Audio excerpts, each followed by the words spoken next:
I'm Cindy and we're going to be baking up some cakes with great taste. Hello everybody, welcome to another video. In case you haven't figured it out, I am a Wilton product girl. I love my Wilton products. Today I'm going to show you some of the new items I picked up at the store and I'm so anxious to start using them. One of the products that I'm so excited about using is my new Wilton turntable. As you can see, you can keep it in a stationary position or you can fix it so that it turns and spins. It's really cool. One of the other things I like about it is it has a tilt. So when it comes to writing the name or whatever on the cake, you can tilt it and it makes it a whole lot simpler. I'll put that aside and show you some of the other products. I have here a Wilton Color Mist Spray Tool. Okay, one thing I just found out when I was trying to show this to you is there are two different sizes of the Wilton Color Mist spray bottles. You want to make sure to use your sprayer that used the one with the small lid. So you'll want to take that top off and check it out because this one I thought would fit and it does not. So with this one, you just fit it like that and it goes underneath the edge. And you shake that a little bit and then you're ready to spray. See, your color comes nicely on the whatever you're spraying. So that's how that works. And you just snap that off and wash it when you're done with it. Of course, you all know I love Wilton colors. They are my favorite. This one is a paste, and anytime I use red, I always use the Wilton No Taste Red Paste. Wilton also has Color Right products, and with those, they come with, on a little cardboard like this, you get 4 colors, and it shows you on the back exactly how many drops of each color to put in your icing to make certain colors. Because, as a lot of people do not know, there's only 4 basic colors.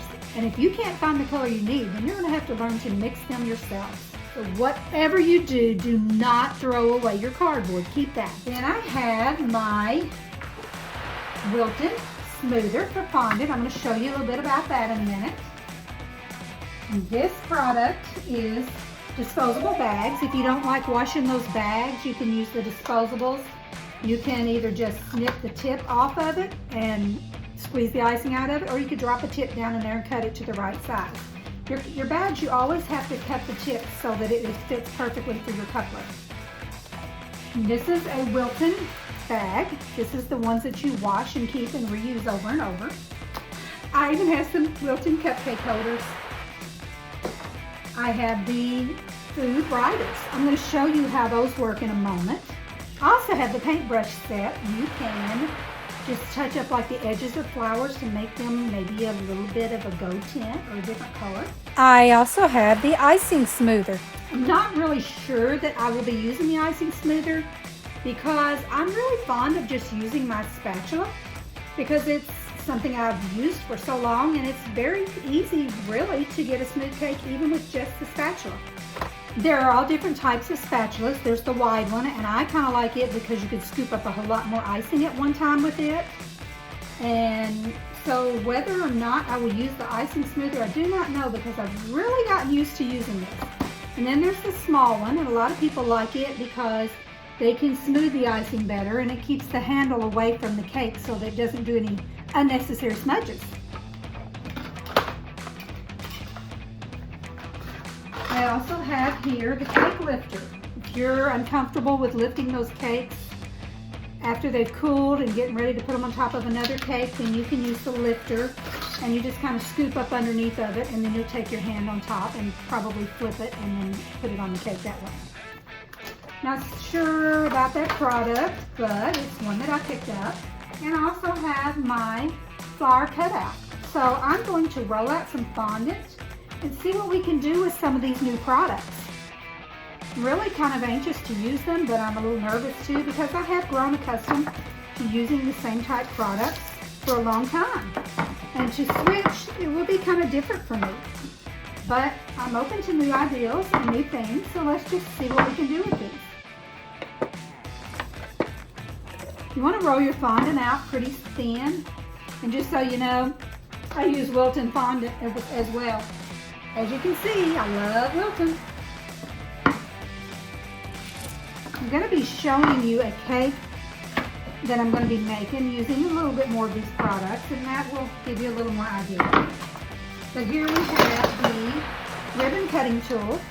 I normally just use the simple cutter like this, but then you have to use a ruler and you have to work really hard to get them all the same size and width and all that.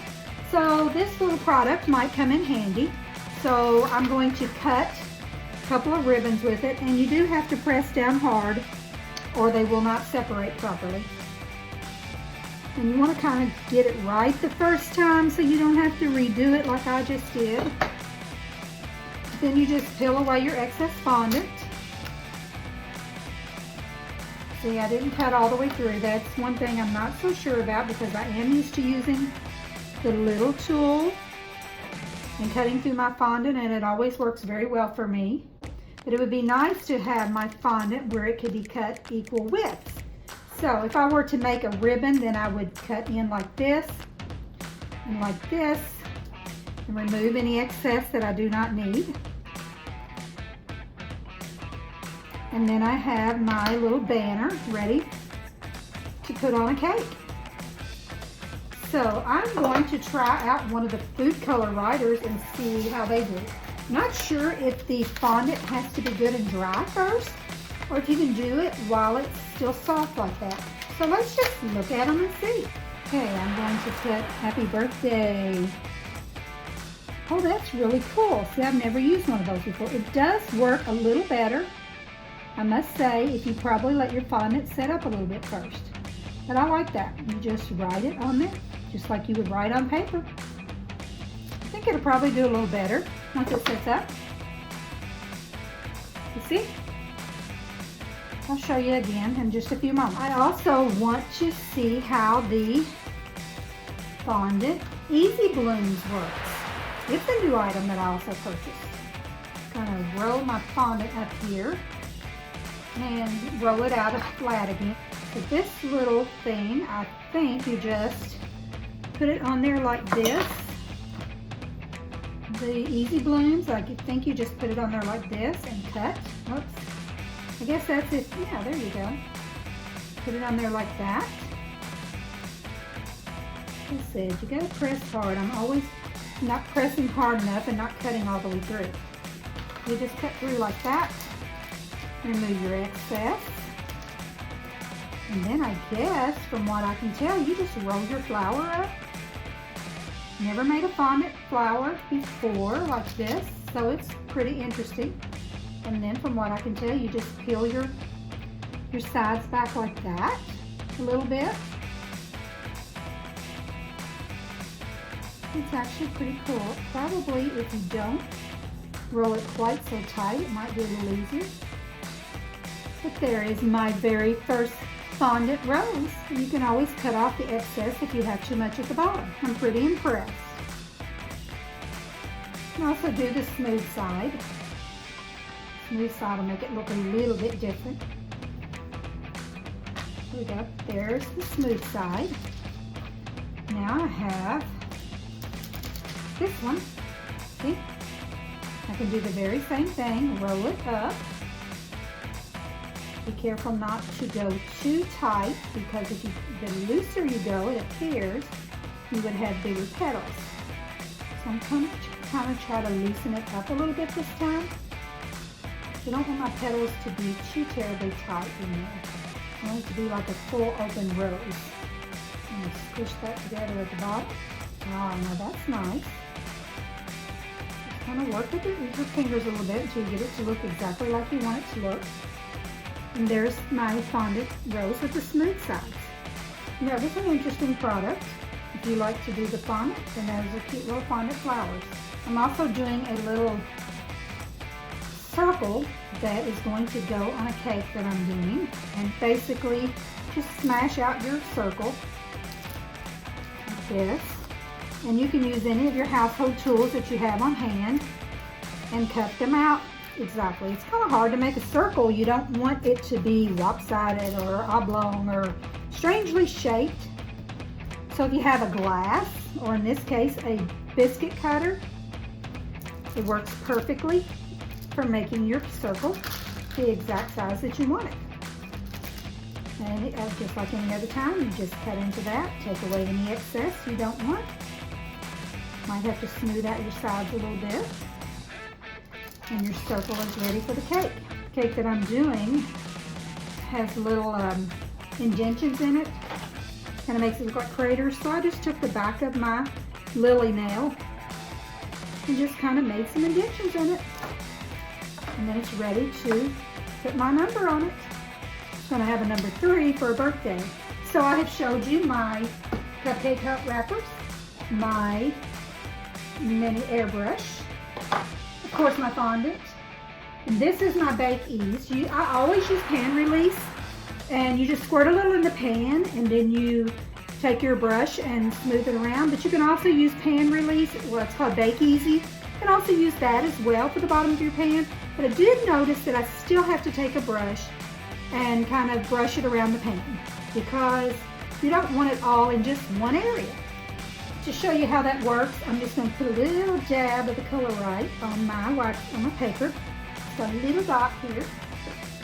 And I'm going to paint the edges of my rose. It's just simple painting it. And make it look like it has a little more lines and a little more definition to it. You can use glitter. I'm going to paint the edges of my rose. You can use glitter, you can use the colors, you can use just about whatever you want to paint the edges of your flowers or any edges of any of your products. So that's how that's done. See how it would look as a dough rose. You can do these bottles without this sprayer, but it kind of keeps you at a distance from the cake a little better. Oops, I turned it around backwards. You got to make sure you turn this spout in the right direction, or you just spray yourself like I just did. So now we have a gold rose with a little bit of red. Makes it kind of shiny. So anyhow, just kind of play with that and get the idea of how you want to work with that. Anyhow, so there you have it. There are my fondant tools that I will be working with, and I hope you enjoyed the video. And tune into my next video to when I will actually be using some of these on a cake. Oh, let me go back before I leave and see if this writing is any better now that has set just a little bit. Yeah, it definitely needs to set up a few hours before you try writing with the markers. If you do it before then, you're just going to get smokers. So definitely want to wait on that a little while. If you've never used a Wilton bag before, when you take it out, it'll be closed pretty much at the end, so you just drop your coupler down in there. And everything above that second line, right there, you'll want to cut off so that you can put your coupler on there.